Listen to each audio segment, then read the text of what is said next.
প্রায় ১৩০০ বছরের দীর্ঘ ইসলামী রাজনৈতিক ইতিহাসে খেলাফত মুসলিম বিশ্বের সর্বোচ্চ নেতৃত্ব ও ঐক্যের প্রতীক। কিন্তু ১৯২৪ সালের ৩ মার্চ তুর্কি জাতীয় পরিষদের একটি ডিক্রির মাধ্যমে মোস্তফা কামাল আতাতুর্ক শেষ উসমানীয় খলিফা আব্দুল মজিদ দ্বিতীয়কে ক্ষমতাচ্যুত করেন। এর মধ্য দিয়েই বিলুপ্ত হয় সেই ঐতিহাসিক ইসলামিক শাসন ব্যবস্থা যা একসময় পৃথিবীর ১/৩ অঞ্চলের রাজনৈতিক ন্যায় বিচার এবং মুসলিম উম্মাহর ঐক্যের কেন্দ্রীয় শক্তি হিসেবে প্রতিষ্ঠিত ছিল। খিলাফতের পতনের সাথে সাথে মুসলিম বিশ্বের হাজার বছরের কেন্দ্রীয় নেতৃত্বের বাতিঘর নিভে যায়। এর জায়গায় গড়ে উঠল পশ্চিমাদের জাতীয়তাবাদী রাষ্ট্র ব্যবস্থা ও গণতন্ত্রের ধারণা। ফলে মুসলিম উম্মাহ ক্ষুদ্র ক্ষুদ্র সীমারেখায় বিভক্ত হয়ে নিজেদের শক্তি হারিয়ে ফেলল, আর পশ্চিমা বিশ্ব তাদের রাজনৈতিক, সাংস্কৃতিক এবং সামরিক আধিপত্য আরো সুদৃঢ় করে নিল। প্রথম বিশ্বযুদ্ধোত্তর বিশ্ব ব্যবস্থা ছিল পশ্চিমাদের হাতে নির্মিত একটি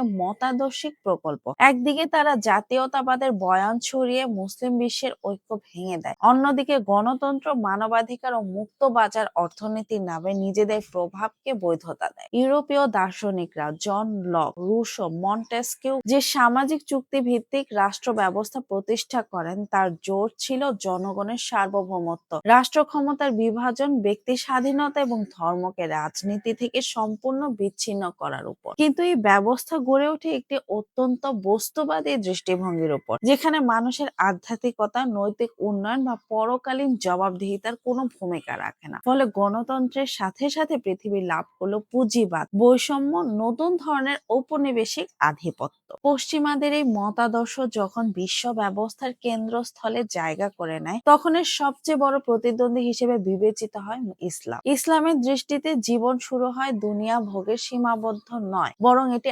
আধ্যাত্মিকতা, ন্যায় বিচার, কল্যাণ, আল্লাহর বিধানকে কেন্দ্র করে গঠিত একটি সমন্বিত জীবন ব্যবস্থা। কোরআনে আল্লাহ ঘোষণা করেছে, নিশ্চয়ই আল্লাহর কাছে মনোনীত জীবন ব্যবস্থাই হলো ইসলাম। অর্থাৎ ইসলাম কোনো সংকীর্ণ ধর্মীয় আচার নয়, বরং এটি রাজনৈতিক, অর্থনৈতিক, সমাজ ব্যবস্থা, নৈতিকতা সমস্ত বিষয়ের পূর্ণাঙ্গ নির্দেশনা। ইসলামী শাসন ব্যবস্থার মূল কেন্দ্রবিন্দু হলো সার্বভৌম আল্লাহর হুকুম। সৃষ্টির কেউ সৃষ্টির উপর চূড়ান্ত শাসনের অধিকারী নয়। এ কারণে ইসলামী আইনে মানুষের ইচ্ছায় নয়, স্রষ্টার ইচ্ছায় নির্দেশনার উপর প্রতিষ্ঠিত। ইসলামী খেলাফত ব্যবস্থায় শাসক বা খলিফা নির্বাচন করতেন অভিজ্ঞ, ন্যায়পরায়ণ, জ্ঞানী ব্যক্তিদের সমন্বয়ে গঠিত একটি শুরা কাউন্সিল। এখানে গণতন্ত্রের মতো ব্যক্তি বিশেষের খেয়াল বা সংখ্যাগরিষ্ঠ ইচ্ছা প্রাধান্য ছিল না, বরং মাপকাঠি ছিল জ্ঞান, চরিত্র, যোগ্যতা ও আল্লাহর বিধান বাস্তবায়নের ক্ষমতা। ইসলাম ও গণতন্ত্রের দ্বন্দ্বের মূল জায়গাটি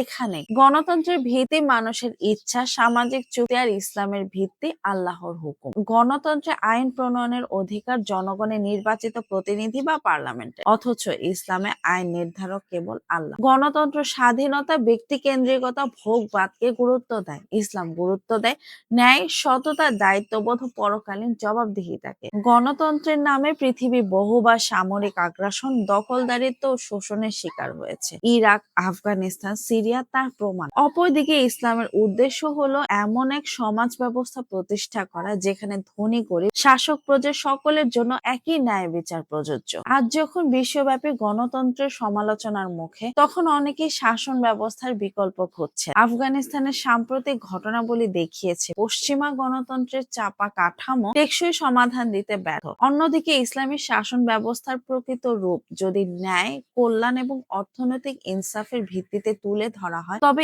এটি হতে পারে একটি শক্তিশালী বিকল্প ব্যবস্থা। তবে এটিও সত্য যে যেকোনো ব্যবস্থায় দুর্নীতিগ্রস্ত নেতার হাতে কলুষিত হতে পারে। আইন যেমন নিজে থেকে ন্যায় প্রতিষ্ঠা করতে পারে না, তেমনি খিলাফত বা গণতন্ত্র কোনোটাই সঠিক প্রয়োগ ছাড়া ন্যায় ও কল্যাণ আনতে সক্ষম নয়। অতএব আজকের বিশ্বের বৈশ্বিক বাস্তবতায় আমাদের প্রয়োজন শাসন ব্যবস্থা নিয়ে নতুন ভাবে চিন্তা করা, যেখানে ক্ষমতা নয়, ন্যায় হবে মূলনীতি, যেখানে শোষণ নয়, ইনসাফ হবে কেন্দ্রবিন্দু, এবং যেখানে ব্যক্তির স্বার্থ নয়, সমষ্টিগত কল্যাণ ও মানবিকতা হবে রাষ্ট্রের মৌলিক ভিত্তি।